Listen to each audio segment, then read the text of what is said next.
아버지가 퇴직하시던 날 말수가 부쩍 줄었다.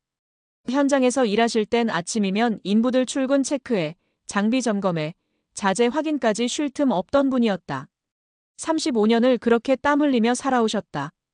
그리고 드디어 맞이한 은퇴. 누구보다 쉼이 필요했던 분이셨는데 이상하게 그날 이후로 웃음이 사라졌다.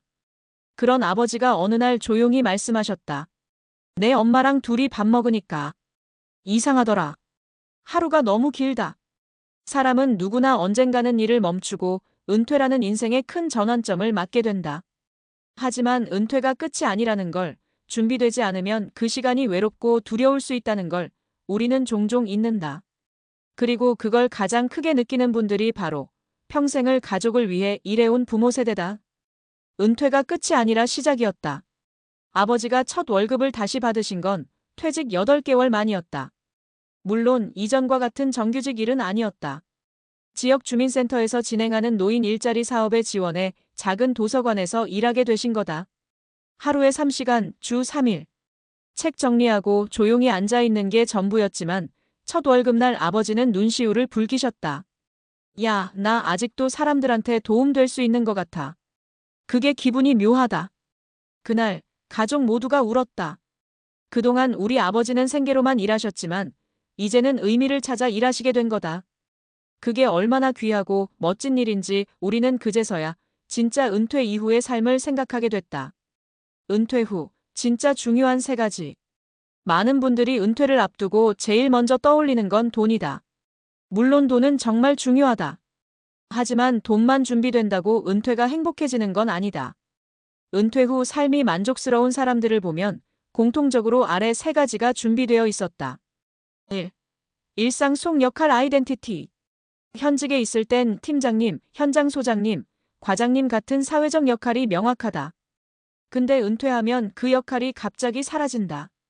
자신이 사회에서 어떤 존재였는지, 얼마나 필요했는지를 잃어버리게 되는 거다. 그래서 은퇴 후엔 다시 나만의 역할을 찾아야 한다. 그게 봉사든 취미든 재취업이든 간에 말이다. 아버지도 도서관 일로 다시 누군가에게 도움이 되는 역할을 찾으시면서 활기를 되찾으셨다. 2. 경제적 안정감. 일할 땐 몰랐지만 매달 들어오던 월급이 없다는 게 얼마나 큰 불안인지 은퇴하고 나서 실감하게 된다. 그렇기 때문에 연금, 퇴직금, 개인연금, 소득활동 여부 등을 꼭 체크해 두어야 한다. 예를 들어 국민연금이 나오는 시점까지 소득 공백이 생기는 경우가 많다. 이 공백을 어떻게 메꿀지 계획이 없다면 무리한 투자나 부채로 이어질 수도 있다. 3. 사회적 관계 유지. 직장이라는 공동체가 사라진 후 인간관계는 급격히 좁아진다. 그래서 은퇴 후 우울감이나 고립감을 겪는 분들이 많다. 동호회, 지역 커뮤니티, 교회, 친구 모임 등을 통해 사회적 연결을 유지하는 게 중요하다. 실제 사례 3가지로 보는 은퇴 후 삶.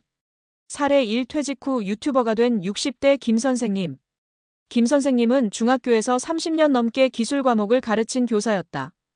은퇴 후 처음엔 너무 할 일이 없어서 허탈했다고 한다.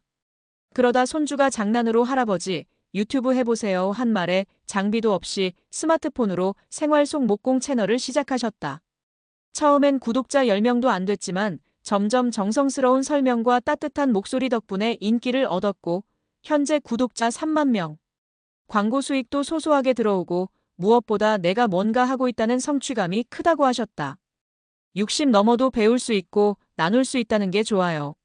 사례 2. 재취업 대신 봉사를 택한 62세 정 여사님. 정 여사님은 대형마트에서 20년 넘게 계산원으로 일하셨다. 퇴직 후 무언가 다시 일하고 싶었지만 체력이 따라주지 않았다. 그러다 동사무소 노인 복지 담당자와 연결되어 배식 봉사를 시작하게 되었다. 처음엔 부담스럽기도 했지만 지금은 하루라도 빠지면 어르신들이 섭섭해 하신단다. 이젠 매일 아침 운동하고 새벽에 찬거리 사러 시장도 다니신다.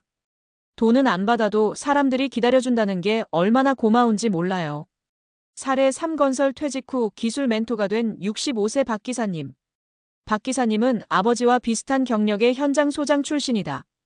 퇴직 후 몇 달은 무기력하게 지내다가 우연히 공공기관에서 청년기술인 멘토 모집 공고를 보고 지원했다. 건설 현장 실무 경험을 전수하는 멘토 역할이었는데 2030 청년들과 대화하고 코칭하며 지내다 보니 본인도 젊어진 느낌이 든다고 한다. 무엇보다도 후배들이 감사합니다. 선생님 덕분에 잘 버텼어요 라고 할 때 마음이 꽉 찬단다. 누군가에게 도움이 된다는 건 그 자체로 큰 월급이야. 은퇴를 준비하는 당신에게. 우리는 은퇴를 노후라고 말하지만 사실 인생의 새로운 이막이다.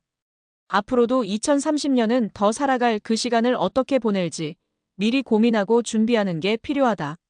나의 은퇴 후 정체성은 무엇일까? 경제적으로 몇 년은 안정적으로 살 수 있는가? 사회와 계속 연결될 방법이 있는가? 이 세 가지 질문에 답할 수 있다면 은퇴는 두려운 게 아니라 오히려 자유와 선택의 시작이 될 수 있다. 에필로그 아버지의 두 번째 월급날. 아버지는 이제 매달 소박한 월급을 받으신다. 크진 않지만 그 돈으로 손주들 과자 사주시고 가끔은 어머니랑 외식도 하신다. 그날 저녁 아버지가 술 한잔 하시며 말씀하셨다. 이번 생, 나름 잘 살아온 것 같아. 그 한마디에 가족 모두가 가슴이 뭉클했다. 은퇴는 끝이 아니라 인생의 두 번째 계절이란 걸 아버지가 보여주셨다.